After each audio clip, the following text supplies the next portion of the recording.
quand tu rencontres une personne, fais comme Jésus, sois saintement curieux. Pas pour te mêler des affaires des autres, pour te mêler des affaires de Dieu. En te demandant comment est-ce que cette personne, je vais pouvoir l'emmener. Et déjà, Jésus se dit, qu'est-ce que fait cette femme à midi, en plein cagnard, sous ce soleil écrasant, à venir chercher de l'eau alors que tout le monde vient chercher de l'eau le matin ou le soir, quand il y a de l'ombre. Puis est loin.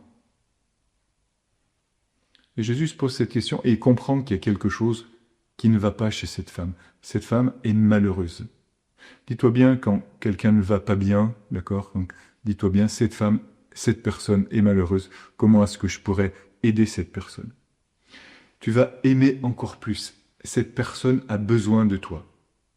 Moi, je te demande de regarder autour de toi ces personnes qui sont dans ces états-là, ces états décalés dans le mauvais sens.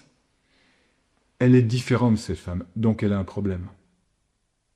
Aussi, elle est ni de ton milieu, ni de ta race, ni de ta religion. C'est une Samaritaine, toi t'es juif, par exemple.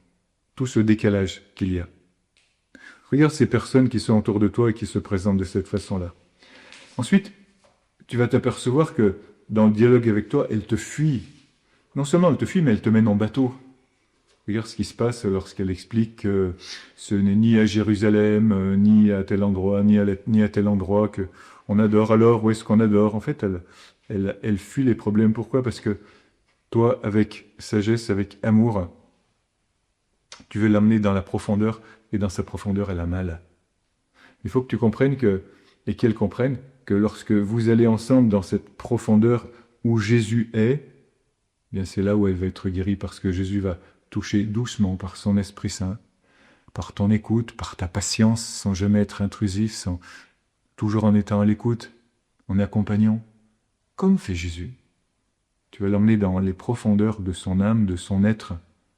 Et c'est ça le décalage, tu vois, c'est faire entrer dans la profondeur, où cette personne, au contraire, elle est blindée à l'extérieur. Pourquoi? Parce que c'est une femme qui est dans une situation de vie inouïe. Elle a eu 5 maris, t'imagines? Elle en est à son 5e mari. Elle ne sait plus où elle en est. Sa blessure est tellement profonde qu'elle a accumulé les expériences affectives pour fuir d'elle-même, elle n'en peut plus, quoi. Et toi, tu rentres avec Jésus dans cette compassion.